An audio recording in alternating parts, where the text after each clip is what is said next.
All right. What is going on, everybody? Welcome back to another day of SaberSim's DFS office hours. It is Friday, March 24th of 2023 here. Looking ahead to the weekend, plenty of DFS action coming at you today, as well as over the weekend. We got a 10-game NBA slate today, as well as a 3-game hockey slate. I know that there is still golf going on for anybody, playing some golf this weekend. Good luck to you. Good luck for the, inevitable Sunday finish. I know we have XFL, MMA tomorrow. We got NASCAR on Sunday. I'm not sure if we have F1 this week, but anyways, just tons of DFS action. Great time to be playing DFS. For those of you who are new here, welcome. My name is Andrew. I'm one of the coaches over here at SaberSim. It's a show where we go over how to use the SaberSim app, answer any and all DFS-related questions. You can post questions live in the YouTube chat or in the Office Hours channel in our Discord server. If you're not in our Discord, there's a link in the description below, as well as a link to a no-strings-attached 7-day free trial. Check us out. Get your questions answered on this show Monday through Friday, 2 p.m. Eastern. But that being said, going to get the app pulled up here. We do have 2 questions to get us going here. And if anybody has any questions, now is a great time to get them in, as always.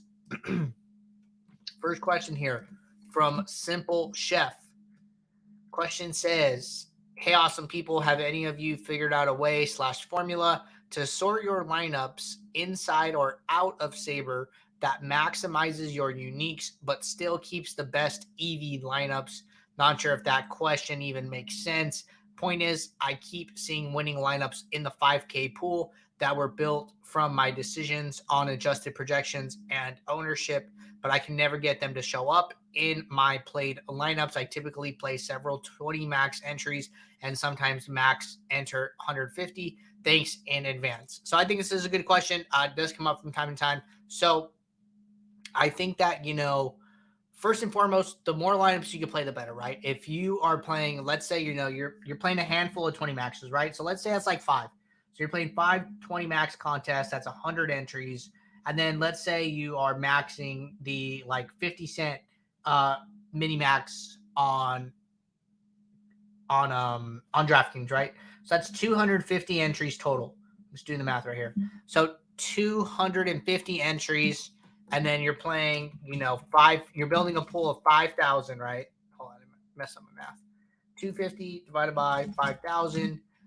That's about a 5% chance, or you're playing about 5% of your pool. So out of your entire pool of lineups, you are playing only 5% of that. So that means that, you basically have a 5% chance of playing any lineup in your set. So it would take you, 20 days to cycle through that and play every lineup in theory, right?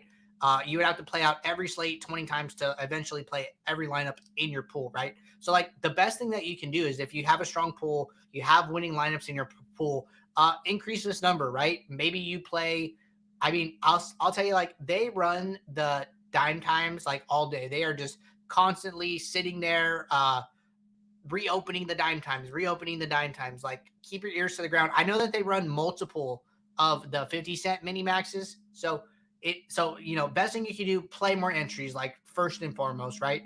Aside from that, basically when you are increasing min uniques here, what you are doing is you are sacrificing EV for diversification. I think that, the comment you made here, is a little bit fighting against itself in that way, right? The highest EV lineups are gonna take your top EV lineup and then be 1-for-1s off that, right? 1-for-1 swaps, keeping all of those strong components of the lineup that are creating that EV together and not diversifying so much, right? But that leads to a very boomer bust strategy that is very high risk and probably gonna lead to very high swings in your bankroll, a lot of huge ups and downs, right? So in order to combat that, that's why we preach diversification.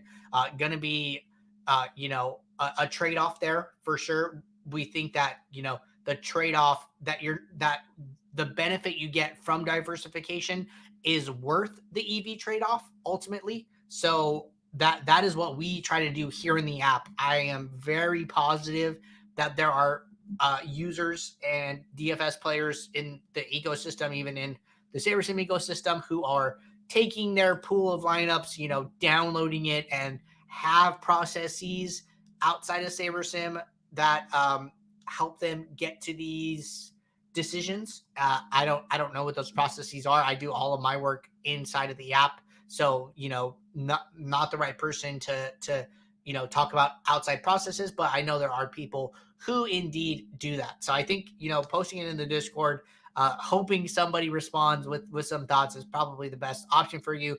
Did want to give some of my thoughts here, but I mean, yeah, I mean, at the end of the day, I think if we knew what lineups were going to score the highest, we would put those in the top of your pool, right? That's what we try to do. That's why we just factored SaberScore. We went from SaberScore to SaberScore 2.0 with all these different options, just trying to help users get more of the best lineups to the top of their pool for their different types of contests that they're playing. I would say if you are tracking changes that you are making, which you mentioned here, you're making good changes to projections, to ownership, etc. If you are making those changes and you're not getting those plays and they're continually or repeatedly doing good, just come in here and increase the min exposure.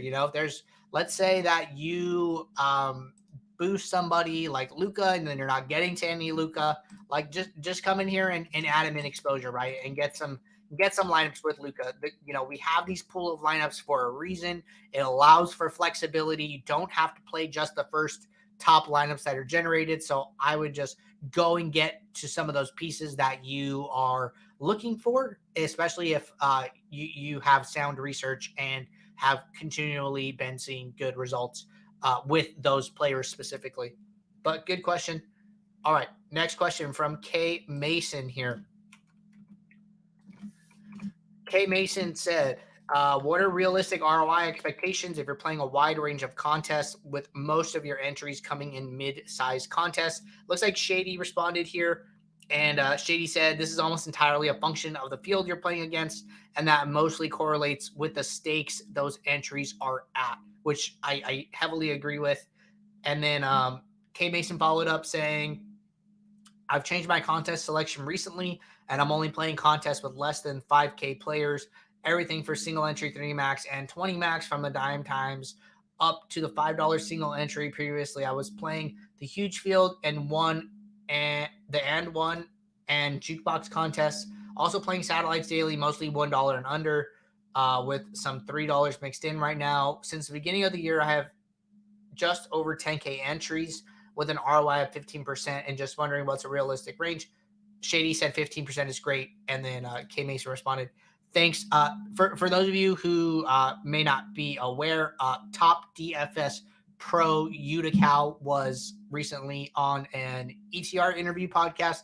I was just listening to it actually earlier this morning, and they asked him about realistic ROI expectations, and one of the questions was, if you were starting over and you only had $1,000, what would you do, right? And basically, you just said he would play all of the low stakes, and he would try and not play any milli makers and not play anything where the sharks are, and just grind it out. And that he said at the top pro level, if you're getting a 5% ROI, that's awesome. If you're getting a 10% ROI, that's great. That's huge at like the very top ends of the DFS, nosebleed stakes. And then he said, for lower stakes, he could see players having anywhere from 10% to 50% if they are that good and they are just mopping up the competition and doing really good. So like I said, or like Shady said, I think 15% is great. I think that those are solid results. I think your contest selection is really good. Very important to have strong contest selection and find contests where players are ultimately worse than you. So good feedback. If anybody's interested in listening to that podcast, I would go and check it out. Yuta is a very interesting person. Got to meet him and talk to him a little bit at the DK Live final in Denver. All right. hopping over to the YouTube chat. There's one question in the YouTube chat. If anybody has any questions, now is a great time to get them in. But Stephen Jones said, I literally just signed up for a trial maybe 30 minutes ago, so this is probably a new question. Is there a way to import lineups I've made on my own and drop them into SaberSim to adjust/edit? So if you want to import lineups, what I would do is you could do it from this entry screen. Let me enter a contest so I could pull this up here. So usually if we need a CSV, I'll just go and enter one of the free NBA contests for today, and then we can have something to work with. But basically you can do what you are saying. So, all right, I have a CSV now. Going to download the template file, pull this in. And so this would be like my entries file. And I believe under this lineups button here, you can upload lineups. And from there, you can work with them. I actually haven't used it too much. I know some users do actively use this. And I don't know what those processes look like. But if you need to upload lineups specifically, you can do it here. If you have a contest CSV that you want to upload, then you can upload that in the new entries tab. But one of these two options will be your best friend. So try them both out and see what is the better option for you for what you're trying to do specifically. All right. Next question said, how do I know or have an idea of who to fade and who to keep for a GPP? So I would say probably like run a test build or run a research build. A test build is something that we refer to as just like a default build, a standard build, standard settings, no adjustments. I made 2 adjustments here because DraftKings, one of the guidelines is you have to make 2 adjustments prior to submitting your lineup. So you can either do that in the home screen or in the post build. The problem with the post build is that you have to do it every single time. So I usually just make 2 small adjustments in the home screen and then run my lineups here. And then come into your post build, right? Run your lineups, open up your number of lineups to the entire number of your pool. So whatever your pool number says, you're basically wanting to look at your entire pool here and not just at the top 20 lineups, right? So bigger sample size here with 500 lineups, and then see who the top leverage plays are. You can start by leverage here. These are the plays that SaberSim likes the most. And, that's why they're going to have positive leverage. You can see who SaberSim likes the least and look at negative leverage. I would be just aware, it's pretty interesting here how Svi, I really don't know how to pronounce this. Svi M here from Charlotte at min priced. He's our highest negative leverage play, but he's also our highest exposed play, right? So I think that is really interesting. And I frankly, I don't know how I would handle that myself. I think from there, I would probably okay, how much of him do I have in the top 10% of my pool? And I get to a little bit positive leverage there. So not really sure I would handle that, but this is ways to kind of get some feedback from SaberSim about, what it thinks, look at the top owned plays, who are the top owned plays that we think are not worth playing, we think are worth playing, so I think, a combination of looking at ownership, looking at value. I think value is good too. Looking at exposure, and then looking at positive and negative leverage are ways for you to get an idea of how SaberSim feels about a slate here. So that is our default build, our test build option. And then another option that we talk about is what we call a research build, where basically you turn correlation off and you turn sim diversity up. You can do this 2 ways. On a big 10-game NBA slate, I like to do this on sim diversity 9. So basically what correlation does is it impacts the projections that ultimately get pulled from our sims when we randomly sample our sim database. So we want to turn that effect off. And then we want to take small buckets of sims to try and analyze quote unquote optimals. If you wanted to do true slate optimals, you did that on sim diversity 10. The reason I advocate against it in this situation is because you're not going to need an optimal to win this contest, right? You're just going to, you're going to need the winning lineup. You're not going to need the highest scoring optimal lineup. So in a sport like, MMA or NASCAR or NFL Showdown, you probably do need an optimal. So in that case, I would always build on Sim Diversity 10. But in this case, I do not expect to need an optimal here. So I'm going to take the smallest buckets of Sims we can, which is on Sim Diversity 9, and then draw conclusions from there. So no correlation, small buckets of Sims at Sim Diversity 9 is another way of analyzing a slate from a research perspective and then drawing conclusions from there. So we saw what we thought were like the highest leverage plays, the highest negative leverage plays, the highest exposed plays, etc. in that last build. And then I'm going to do the same exact thing for this research build. So our guy Svi here is less negative leverage in this research build as opposed to the last one. So he is no longer our highest negative leverage plays. There are some other people way ahead of him here. So that's encouraging news from, trying to figure out how to handle his situation. Still the highest exposed play, actually far and away now, but still pretty close to his ownership here. We actually like Dennis Smith Jr. a little less. So it seemed like in that last example, we were kind of taking a little more of a stand on Dennis Smith Jr. and being a little under on Svi. Here we're like pretty close to even on both of them in our entire pool. And then if we were to look at like the top 10% of our pool, pretty even on Svi, and then we're still liking Dennis Smith Jr. So Dennis Smith Jr. seems like a solid play. It looks like Charlotte is going to be very chalky today with many players out. So that should be a popular spot for a lot of people to flock to. But really good question there. Question here from Eagles in the Discord. Eagles said, will Jordan be doing primer for baseball next week? So we should have some MLB content coming out over the next week. Excuse me. I know that the slate is on Thursday. Hold on.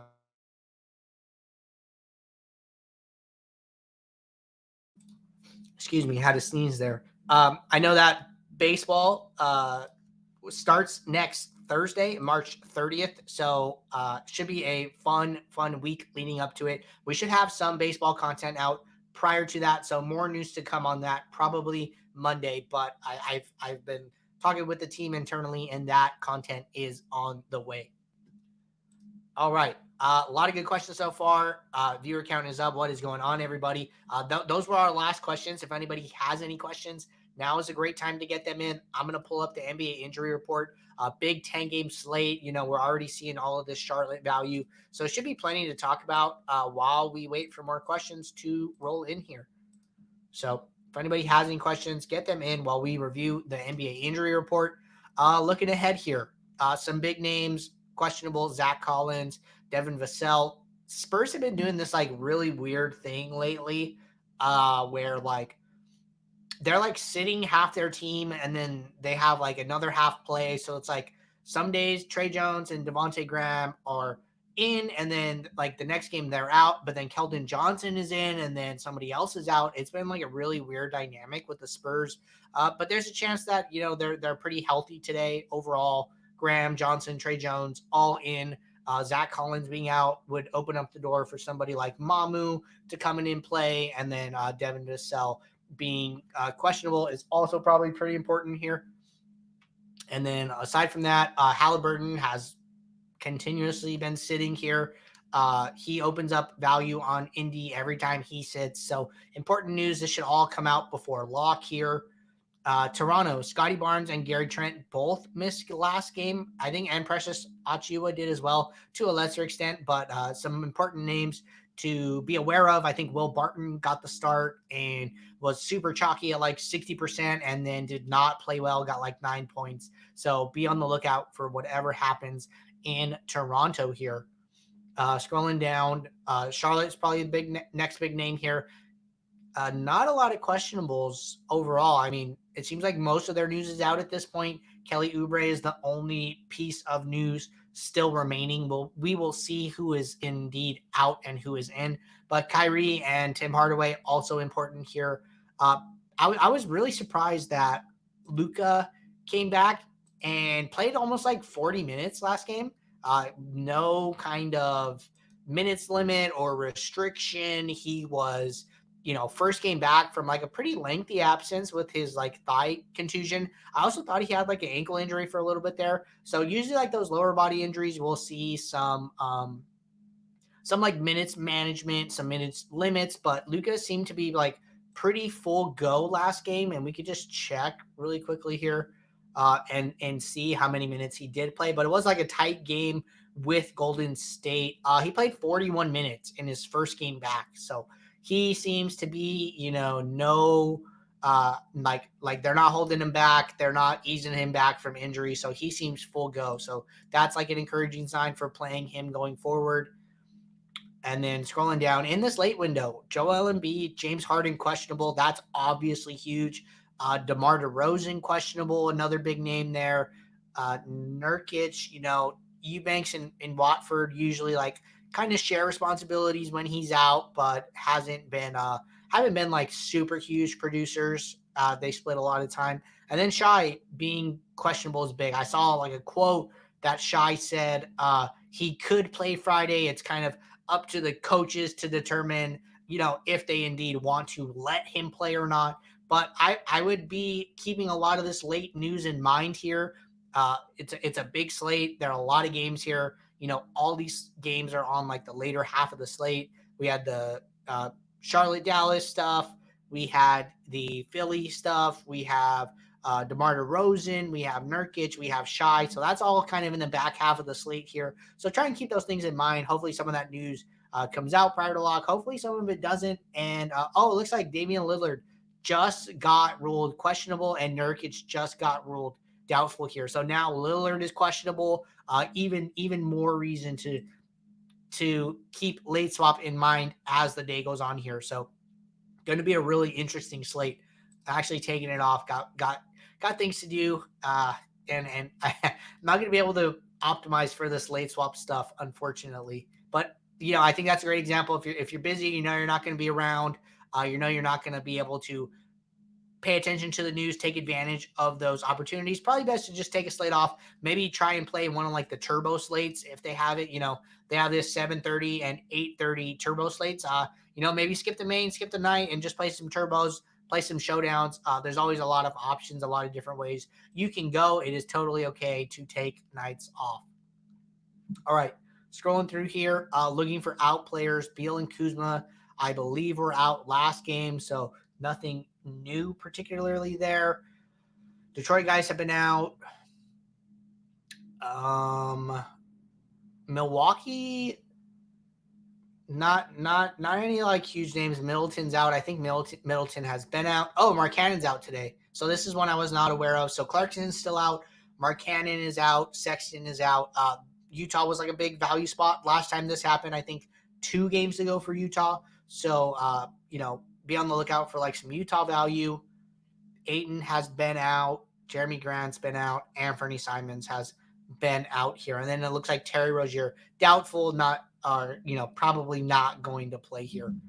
Mark Williams is back. This is first game back. So should be interesting slate. A lot of value out there. A lot of news still pending. A lot of value could still open up. That is how NBA gets toward the end of the season here. So I just want to give you guys some ideas, a little rundown of the NBA injury report, things to keep your eye on, things to look into further as the day goes on. But it looks like we got a couple questions here. So going to hop back to the app and get right back to it. All right. Question from Mark. Mark said, I'm glad baseball is coming. I'm sick of losing all my money to NHL. Baseball is a fun time. And, it is nice to get away from some of like all of the late swap news. NHL is like another high correlation sport, but yeah, so looking ahead to baseball myself, very excited. All right. 2G2 Great said, I saw AP and Jordan's video yesterday. I saw that he used 0.7 sim build after you do your added projections. What number correlation do you feel you should use along with the sim number as far as NBA? So I usually just stick with the defaults. I'm not sure. I didn't catch the show. I'm not sure exactly what they were doing, but I think that, our defaults are really good. And then I think those defaults, we refactored some of these are the sliders basically with the SaberScore 2.0 update because we got rid of the ownership fade slider. We went back and looked at all of the correlation and sim diversity settings for all of the contest entry limits and number of entrants and wanted that to just work very seamlessly with the SaberScore 2.0 metrics. So I'm very confident in the sliders. I'm not really adjusting them aside from like NHL where I said I'm forcing a correlation stack rule. So I'm lowering correlation, but I think like in NBA, especially, I'm really not touching it. Just remember that, this correlation slider is always going to affect the highest absolute number here. So in basketball, usually the positive correlations are less than the negative correlations. So so what the correlation slider is doing is keeping the negatively correlated players out of the lineups more than anything else. So that is what the correlation slider is doing. I think that that is a good thing to have rather than set a hard and fast rule that says don't use any two players over 40-point projection from the same team. There are probably a small number of times where that is okay, and some two players that come to mind are usually like Luka and Kyrie here, right? If you go in and look at their correlations, Kyrie's correlation to Luka is negative 0.15, and the highest positive correlation Luka has is 0.02. So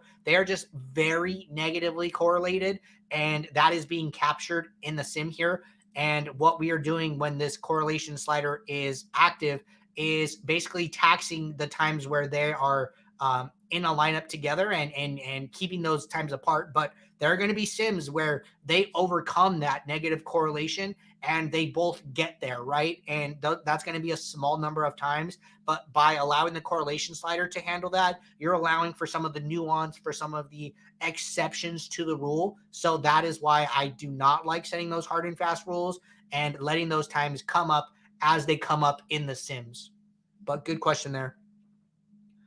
All right. Duck21 says, is there a way to set a filter where I only want lineups with players that show up 10% or more of the time in my player pool? Is that good practice? So this is an interesting question. I do think there's something to be said about, how often a player comes up in your player pool, like in your pool of lineups. That just means that there were more instances of that player doing good across our entire sample that we pulled from the sim database. I think that 10% might be like a little high. Something that I've always been like aware of is, am I including like the one sim where a player did good? I think this is a great example. Like this Johnny Davis exposure here. We have one lineup with Johnny Davis. We have two lineups with him in our entire pool. And it just so happens that we got, one of the two times where he was in the lineup, right? It's such a small number in the pool. I don't have any problem, just coming in and zeroing this max exposure and not playing him. I think that's totally fine. But for some of these other plays, as this pool number starts to creep up, depending on the number of lineups that they're in, I'm usually okay with it here. So, I mean, John Morant, second game back, had his minutes managed in the last game, comes up in eight lineups in our entire pool. We have two lineups with him. Am I okay with that play? Yeah, I kind of am. I'm okay with, playing John Morant. I'm okay with playing Malik Monk, but I think that, I'm more concerned about like these really low pull percents, 1%, less than 1%, 2%, maybe. But I think 10% is like kind of high here. I think that you're going to be like severely limiting your player pool. I think there are plenty of options, plenty of players that come up, less than 10%. So that is how I would analyze it. I'll leave the determination up to you about it. All right, Uncrabby Cabby said, hey, Andrew, will there be any updated videos for MLB with new features, and which ones do you suggest to get primed for the upcoming season? So, yes, there will be new videos.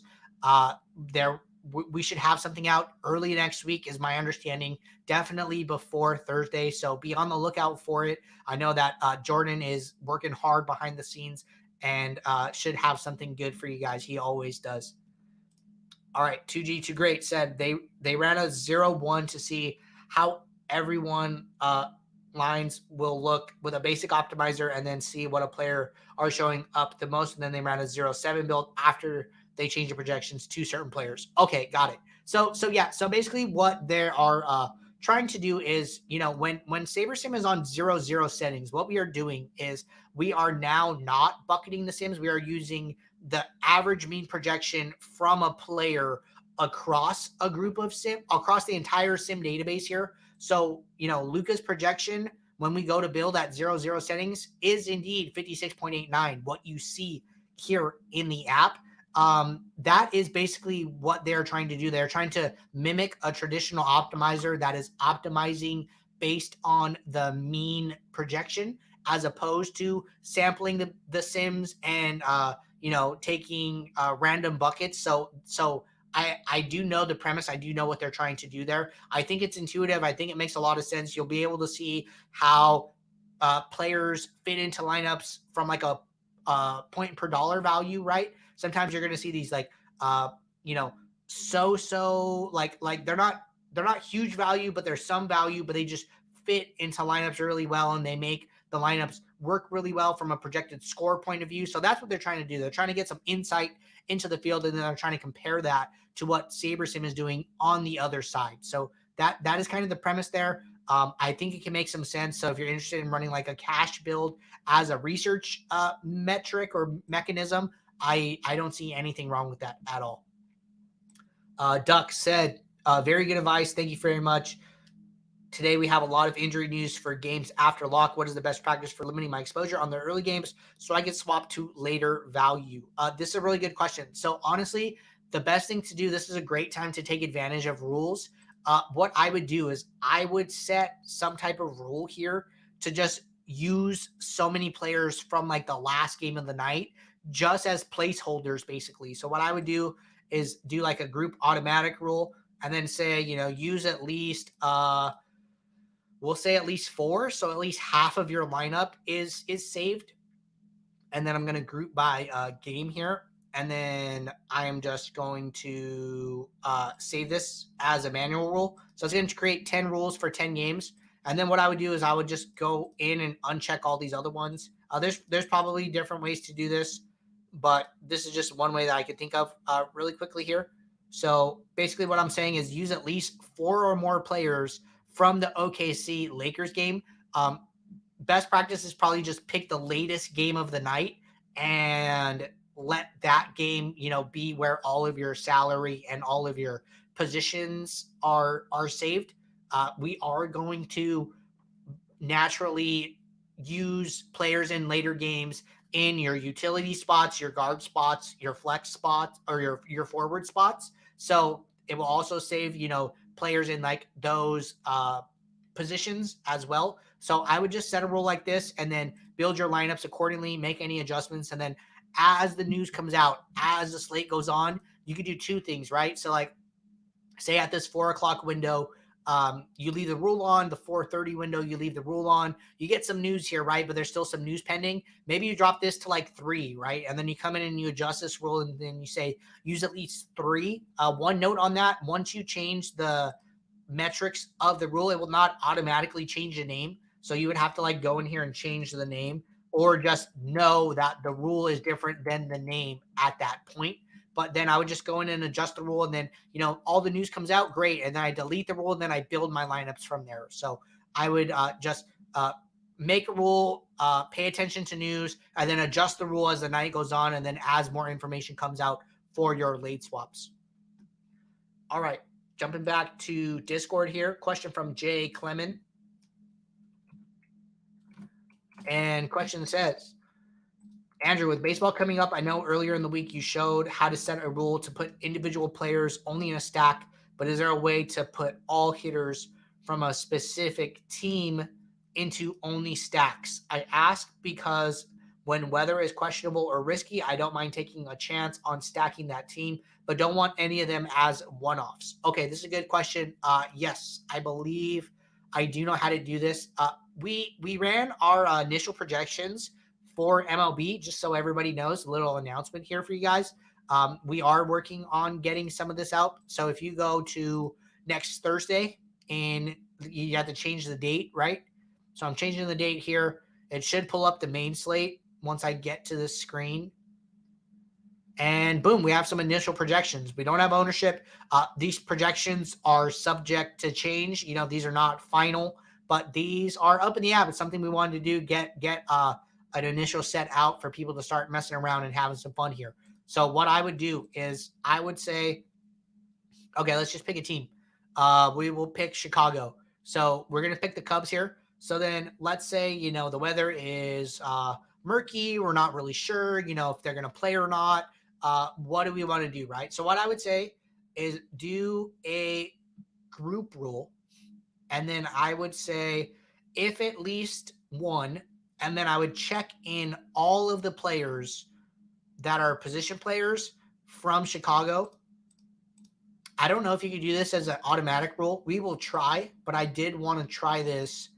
I did want to give you guys like the right way to do this or an actual way to do this before we go and mess around with potential ways to do it. So I'm saying if at least one player from Chicago, then use at least 3. And then I'm going to say from the same team, basically. And then I'm just going to recheck them all in here. So basically I know if like I have one Chicago player, I have at least 4 total, and then let the builder work from there. So then when I save this, 8 players, yep. So then when I save this rule, it's going to say if any of these players ends up in the lineup, I must have at least 3 other players from the same team in the lineup. And then I would just save that, and then that rule would be active. Let's see if you could do that as an automatic rule. Frankly, I'm not sure. Okay, so if at least one, we're going to group by team, and we're going to group all position players. Yeah, so this would work too. Then use at least 3 on the same team. And then we could group this as a manual rule to see what it looks like. The only problem is that you're going to get a rule for every single team. So you could either pick, you know, do I want to click it on the player names, or do I want to unclick all of the other teams that I do not care for here? So just a small nuance there, but it should basically do exactly what I did, and it did. I just left out the one out player. I left out Sia Suzuki, but he has an out status, but he does have a projection, so it did include him. So it basically did the same exact thing.